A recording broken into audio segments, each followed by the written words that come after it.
dance a little bit. If you don't dance, then just enjoy the music. So I'm going to share a little bit about the organization, our history, and what our philosophy is, and how we envision helping families. And then we have a few of our moms here, over here at this table, and they're going to talk about their experience with the organization. And also, not just their experience with the organization, but also some of the challenges that they faced being young mothers, some of their barriers. So I'm looking forward to hearing from them because they can tell the story a whole lot better than I can. So our mission. Oh, before I continue, I also want to thank all of the local businesses and restaurants that sponsored this event. They're all here on the screen. Wow. And also, I don't know if Sam's here. Not that Sam. So Sam is the manager of the building, and Sam also has a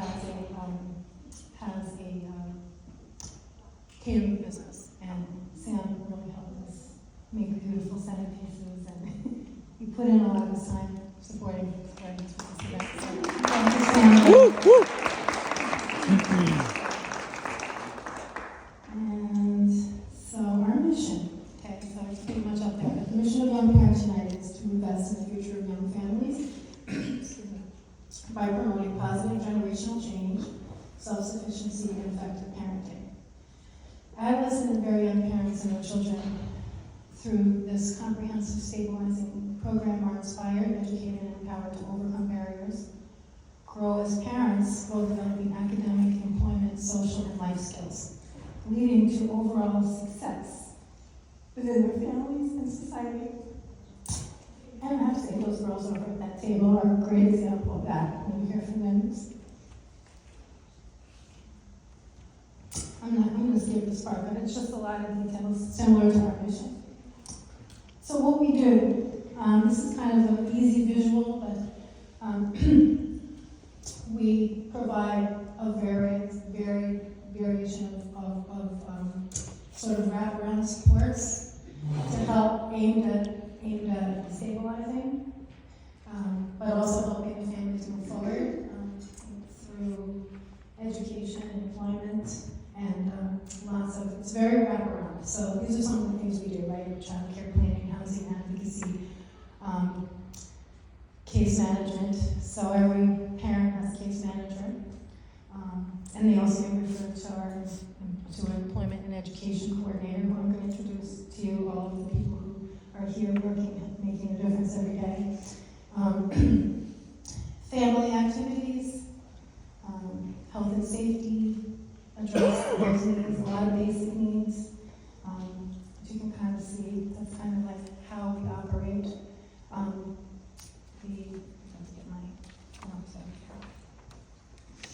Our model is sort of like a three-step process. So with all those wraparound services, the basic idea is that a lot of parents start out with a lot of challenges, right? So, they're sometimes poor, they're struggling. They haven't really, we have parents anywhere from 14 to 26, so a lot of them have not stabilized in life yet. They're just beginning and they have a child. Or two. And so the idea is to support them in the area of stabilization and give them things they need, basic needs, food, housing, help them in those areas. And then the next step would be bridge to independence. So the bridge to independence, that's the slide. Yeah. That would be the employment, education, and moving forward. Anything that helps them move forward, even if it means helping them get their permit, anything that's going to help them to become independent. The end goal being the top step, which would be self-sufficiency and effective parenting. That looks really simple. It's definitely not a straight line. It's a very crooked path. It takes time, perseverance to allow. And allowing sometimes families, parents to fall off track and get back on. We believe it's their journey, and we're here to help them navigate. But the focus is on helping them learn their own why, their plan to persevere what's required, because what is required, that's what's required for progress. To grow in life as an individual and as a parent. So they have to want it, and they have to understand why they want it. And I think that's really the key, and I think that's also what makes this organization unique, is that we really spend a lot of time on that aspect of it, in helping them to understand themselves and decide for themselves what they want for their life. So I like this quote: Rome was not built in a day, but they were laying bricks every hour. And I think that's hard, because some of us who work here too often feel like we're not getting anywhere, or that, the progress isn't always visible every day. It's something that takes time, and again, we're on the journey with them, for them. So, every day, even just helping someone with a crisis builds trust, right? So, it's that relationship building that really helps them to grow. But also little bits, a little step, and before you know it, they're there. So we talk to them a lot about failure, right? Because I think it's pretty scary being young, and sometimes you want to avoid trying things because you think, oh, what if I fail? Well, so we really try to also help them understand that lots of failure can lead to great success. Failure doesn't define you, and matters not what you think or judge you as, because I think young parents also get a lot of condescension when they have to go ask for help places, or the kids are screaming in the grocery store and trying to grab the candy. There's a lot of embarrassing moments and challenging situations, and it's helpful for them to know that no matter how many times things go wrong, that doesn't define you, and it's just a lot of noise, and every time you fail, you gain humility, you gain a life lesson, and you learn something so that you can do it again. We also help them understand not to be afraid to put yourself out there. And when you fall and things do go wrong, which they do, that's why that line going up those steps is very crooked. So that there's nothing to lose except winning. You do it again, you do it again, you do it again until you get there. And that's really what we teach them, and we teach them a lot, frequently. The only time that you can be sure you won't succeed is when you stop trying. The other thing for that top step, right? So that top step is effective parenting and self-sufficiency. So we help them define what effective parenting is and give them parenting education. We also help them to learn through their own experiences with their children, as we are a safe place to go to come and ask questions and learn. And they each have a case manager and a family here at Young Parents United. So we help them understand what it means and what that looks like in real life, because that will help them get over that step, the bridge to independent step, because they understand why it matters. How establishing a career early in life can change everything for themselves and for their children's future. So we teach them how to understand how to reduce drama in their lives and stay focused on things that matter. Set priorities. And with so much generational poverty, many of our parents, when they're asked the question, what is self-sufficiency, they sometimes answer honestly that they don't know. So, these girls over there, they know.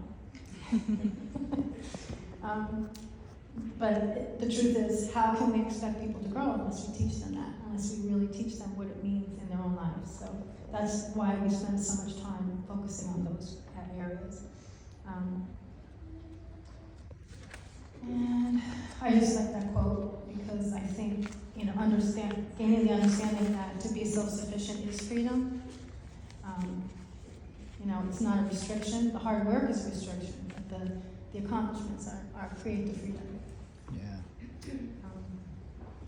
Again, like I said, our philosophy is that everyone's journey is individual, and we choose to meet people where they are and guide them in a positive direction. It has been a journey, and this organization has truly evolved based on the needs and the dynamics of the families that we serve. So that's another thing that really makes us unique, is that I started an organization, thought I knew what I was doing, but I had no idea what I was getting into. But as it evolved and as we enrolled families and we worked with parents, I learned, and the organization is tailored against around the barriers and the challenges that each of these families experience based on, in live time, on what we encountered when we opened those doors. It was like opening the floodgates. It takes listening and learning and understanding each person, their individual dynamics, and their complex challenges. And understanding too that many of these parents have a history of trauma in their own childhood, sometimes some domestically violent situations. It requires, number one, I would say the most important thing is to establish a trusting relationship, to help them know that this is a safe place for them to come, so that they can feel comfortable to be honest. Because without trust, we can't help anybody. It requires sometimes limit setting and holding them accountable when necessary. We teach them how to help themselves and how to learn to grow as a parent. We help them understand that we cannot do it for them, but we can work with them in a partnership. It's a delicate balance of hand-holding and letting go, and it takes the skill of our case managers that work so closely with these families to understand that and to understand them, because it is almost an art form. With that, I think that I would love for our parents to tell their stories. So we're going to start. Before I bring them up, I just want to say I'm very grateful for the families that we've worked with, because I've learned so much from them about poverty, about some barriers they face, but also what it takes to create real change.